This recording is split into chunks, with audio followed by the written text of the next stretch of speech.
Biografia de Rachel Sent. Capítulo 5. Aquele é o seu povo lá embaixo. Quando Rachel chegou a Quito no final de 1951, a neve ainda se agarrara aos picos andinos proeminentes, que se erguiam acima da cidade. O leve frio no ar era refrescante após o calor intenso do Peru. Nath esperava para cumprimentar Rachel, e os dois aproveitaram a oportunidade para explorar a cidade. Enquanto percorriam o mercado de Santa Clara, olhando os pássaros de madeira pintados com cores vívidas e brilhantes, as estátuas de cedro, os molhos de ervas secas e os enormes ramalhetes de flores recém-cortadas, Rachel fazia perguntas ao irmão sobre os índios Aucas. Algum missionário já tinha ido morar entre eles? Eles ainda eram hostis com estranhos. Nath disse a Rachel que os Aucas continuavam tão hostis quanto sempre foram em relação às pessoas de fora de seu grupo, e explicou como eles haviam recentemente atacado vários índios Quichua e alguns equatorianos que viviam nas fronteiras de seu território. Na verdade, acredito que há um homem morando aqui na cidade com quem você gostaria de conversar. No dia seguinte, Rachel seguiu Nath pelo caminho de pedra cintuosa que levava a uma casa de 2 andares branca e estucada. Ele costumava ficar na base em Arajuno, por isso ele chegou a ficar bem próximo dos Aucas, disse Nath. Obrigada por organizar esta visita, disse Rachel a Nath, enquanto eles esperavam de pé na entrada azulejada da casa. Nath bateu ruidosamente na grande porta de madeira que logo foi aberta por uma garota de 10 anos. A menina sorriu timidamente e conduziu Rachel e Nath até um cômodo amplo e pouco mobiliado com piso de madeira polida. Um grande ventilador girava em cima do teto, enchendo a sala com uma brisa suave. Logo um homem corpulento entrou na sala. Ele estendeu a mão para Nath. Dan Warburton, disse o homem com um sotaque distinto do Texas. Você deve ser Nath Sant. Eu ouvi muito sobre você. Nath apertou a mão de Dan e depois apresentou Rachel. Logo os três estavam sentados em cadeiras de couro, tomando chá gelado. Dan explicou que ele era um dos engenheiros da companhia de petróleo Shell e que estava em Arajuno quando a empresa explorava petróleo lá. Ele lhes disse que Arajuno ficava localizada fora do território dos Aucas, mas isso não impediu que os Aucas atacassem os funcionários da Shell. Ao longo dos anos, vários funcionários europeus, como também índios quichuas, que tinham como base Arajuno, foram mortos a golpes de lança. No final, simplesmente não valia a pena, explicou Dan. Nós não podíamos mais manter os funcionários. O petróleo é uma coisa, mas o número de vidas de funcionários da Shell perdidos em Oriente, desde que a empresa começou a perfurar lá, faz você pensar 2 vezes. No final, a empresa decidiu sair completamente da área. Dan continuou. Depois de um dos ataques, encontrei este adereço de cabeça deixado para trás por um dos Aucas. Ele caminhou até o aparador, abriu uma das gavetas e tirou o objeto emplumado. Quando Rachel pegou o adereço nas mãos, seu coração começou a bater forte. Ela mal podia acreditar. O cocá era quase idêntico ao que o chefe Tariri usava. Talvez houvesse outra semelhança entre os índios Aucas e Chapras. Talvez as 2 línguas não fossem tão diferentes. Poderia a língua Auca ser um dialeto da Candoche como era a língua Chapra? O cocá encheu Rachel de esperança. Talvez, ela raciocinou, Deus a mandara para os Chapres para prepará-la para entrar na tribo Auca. Até muito recentemente, os índios Chapras também tinham sido assassinos. No entanto, agora o seu chefe e muitos na tribo estavam se tornando abertos ao evangelho. Eu disse a você que conhecer Dan seria interessante, não é? Declarou Nath enquanto saía da casa. Rachel assentiu. A visita me deu muitas esperanças a respeito dos Aucas. Então você realmente acredita que o Senhor a chamou para trabalhar com os Aucas? Nath perguntou. Mais do que nunca, respondeu Rachel. 2 dias depois, Rachel e Nath estavam de volta à floresta em Shelmera, onde Rachel conheceu Steve, seu sobrinho de 6 meses. À noite, Rachel, Nat e Marge sentavam-se na sala em Shelmerita e conversavam. Enquanto Monte Sangai cuspia vapor e lava ao longe, Nat falava animadamente sobre o trabalho. Ele explicou que quando a companhia de petróleo Shell saiu de Oriente, a empresa vendeu pistas de pouso e a terra ao redor de Shelmerita a preços bem baixos para a Associação Missionária de Aviação. O restante dos edifícios foi comprado pela União Missionária do Evangelho, que havia estabelecido o Instituto Bíblico Bereano nos próprios prédios para treinar os índios cristãos locais. Nat também contou a Rachel sobre como seu avião se tornara um auxílio indispensável para os missionários espalhados por Oriente. Disse ele: eu até consegui encontrar uma maneira de me comunicar com quem está no chão quando não há pista de pouso ou quando não consigo pousar por algum motivo. E que jeito é esse? Rachel perguntou. Eu o chamo derrubada de balde. Ponho o avião para girar em um círculo acima da pessoa com quem quero me comunicar e desço um fio telefônico. No final do fio há um balde com um telefone dentro. Depois de baixar toda a corda, eu coloco o avião para fazer um círculo mais apertado até o balde. A pessoa pode pegar o telefone e nós podemos conversar. Funciona de forma maravilhosa, disse Nat.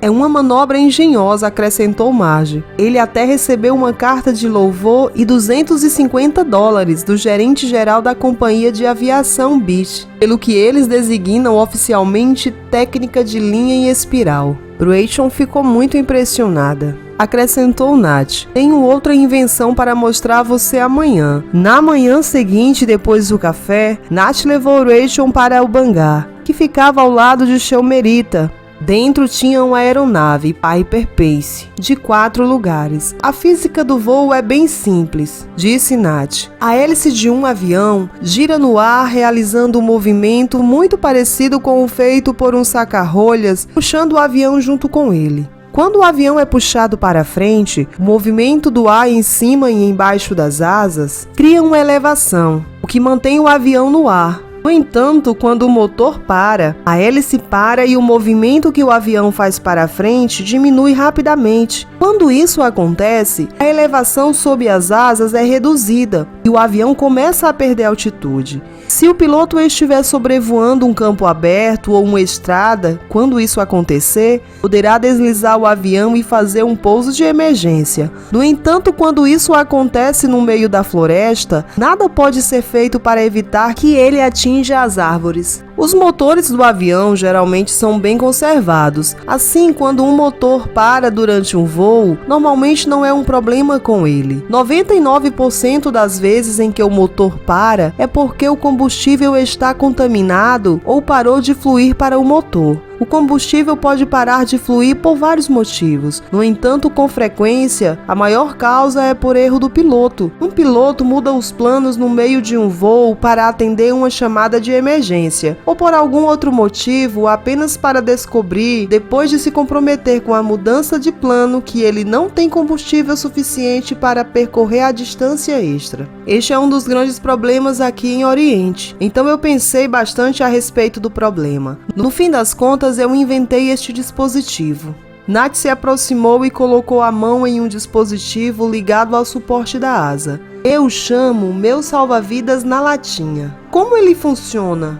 Rachel perguntou. É bem simples. Trata-se de um tanque que fiz utilizando 2 latas de óleo de cozinha. Elas comportam até 11 litros de combustível e um tubo de cobre, e leva do tanque até o coletor de admissão no motor. Se por algum motivo eu ficar sem combustível, o motor começar a ter falta de combustível, posso puxar uma haste no painel de controle do lado de dentro do avião. A haste abre essa válvula e o combustível do tanque com os 11 litros começa a fluir para o motor, trazendo de volta à vida. O tanque funciona como um passe de mágica. Não é muito combustível, mas é o suficiente para chegar a um lugar seguro na maioria dos casos. Criei o capô a partir de um pedaço de madeira balsa, para torná-lo mais aerodinâmico. Nath acrescentou, passando a mão pela capota pintada. Rachel pensou no vovô Procton, que ficaria impressionado. Como inventor, o vovô ficaria orgulhoso pela sagacidade de seu neto Nath. Tenho até patente para o dispositivo, disse Nath. E com o dispositivo instalado, eu agora voo até mesmo sobre o território dos Alcas, porque sei que posso chegar em segurança a um território mais amistoso. Talvez seja hora de você vir comigo e ver onde vive esta tribo pela qual você se sente chamada.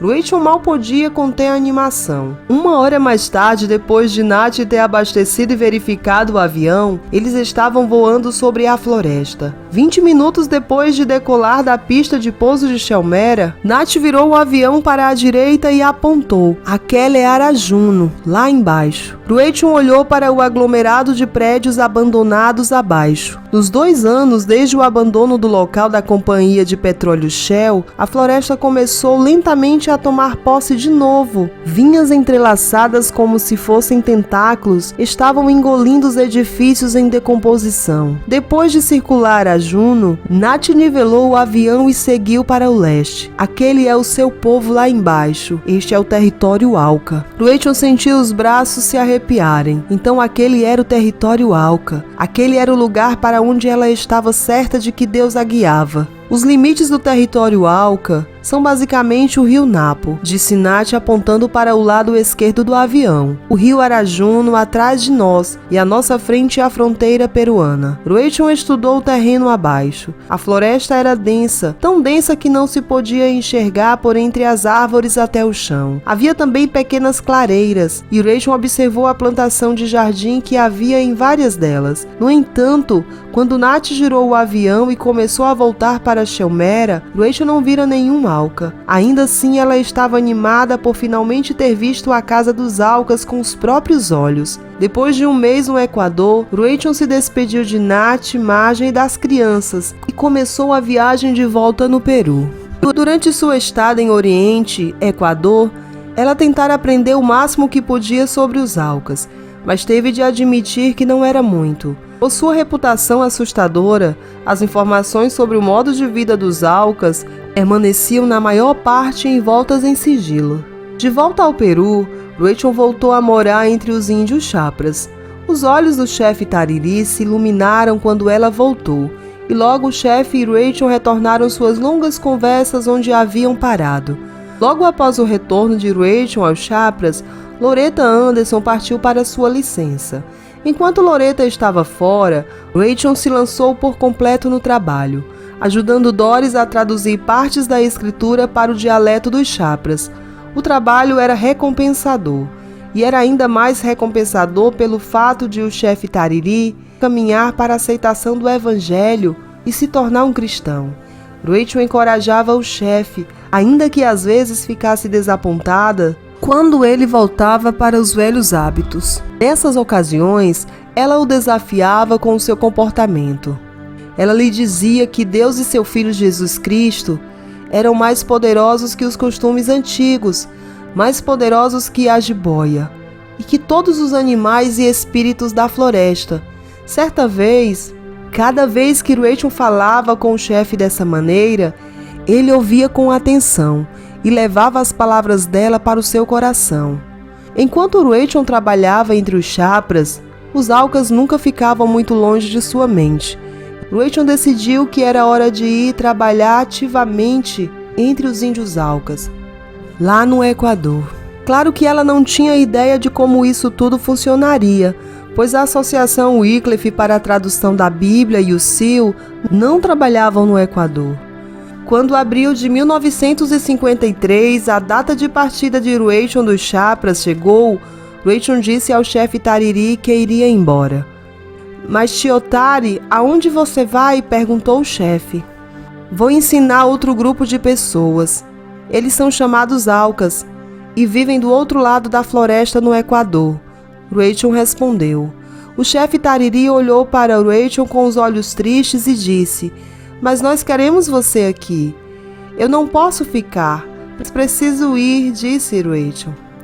Vários dias antes da partida de Rachel, O chefe Tariri veio até ela. Ele lhe deu um presente, um enfeite de penas de tucano de cores vivas como o usado por ele. As penas das asas do pássaro tinham sido tecidas juntas na frente para formar um anel semelhante a uma coroa, e nas costas pendiam uma longa cauda de pena. Com lágrimas nos olhos, Rachel aceitou o presente. Ela sentiria falta do chefe Tariri. Será que vou ver você de novo? Perguntou o chefe. Rachel estava muito sufocada pela emoção para responder. Às 6 horas da manhã, no dia da partida, Rachel subiu na canoa para descer o rio e encontrar o avião que a transportaria até o acampamento base da Associação Wycliffe para a tradução da Bíblia em Yarinacocha. O chefe Tariri e sua família a acompanharam na viagem de 5 horas rio abaixo. Quando chegaram ao rio Morona, o avião da Wycliffe estava esperando por ela. Depois de um adeus emotivo com o chefe Tariri e sua família, Rachel subiu a bordo do pequeno avião. Logo a aeronave zumbia sobre o denso tapete da floresta a caminho de Yarinacocha. Por fim, às 18 horas, depois de uma parada para o reabastecimento do avião, Rachel chegou a seu destino, exausta do dia de viagem e das despedidas emotivas. Na noite seguinte, Rachel foi até a sala de refeições para jantar.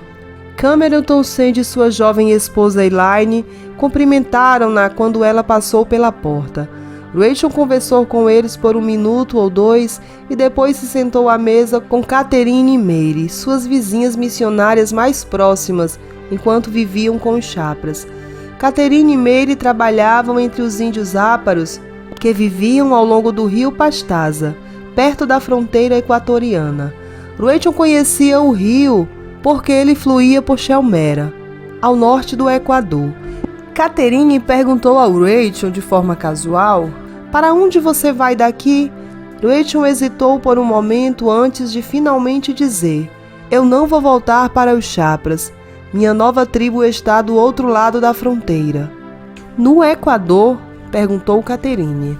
Rachel assentiu. "Sim, no Equador. Vou trabalhar entre os Aucas." Catherine e Mary pareciam confusas e Rachel sabia o motivo. "Mas a Wycliffe não está trabalhando lá," Catherine exclamou. Mais uma vez Rachel assentiu com a cabeça e disse: "Eu sei."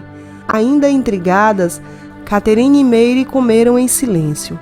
A própria Rachel ficou intrigada. Ela sentia que Deus a estava conduzindo aos Aucas, mas a própria organização missionária que ela trabalhava não funcionava no Equador. Ela não tinha ideia de como Deus resolveria essa situação. Apenas confiava que mais tarde ele faria. Quando o jantar estava chegando ao fim, Cameron se levantou. Ele limpou a garganta para chamar a atenção de todos. A sala de jantar logo ficou em silêncio e todos os olhos se voltaram para o tio Cam, como todos carinhosamente o chamavam. Rachel viu o tio Cam mostrar uma carta que acabara de receber. "Quero ler para vocês esta carta que chegou hoje. É do embaixador equatoriano nos Estados Unidos, que convida o Sil para ir trabalhar no Equador." Rachel ofegou. Catherine e Mary olharam para elas com os olhos arregalados. O coração de Rachel bateu forte. "Esta é a minha oportunidade," ela disse para si mesma. "Deus abriu o caminho para eu trabalhar com os Aucas."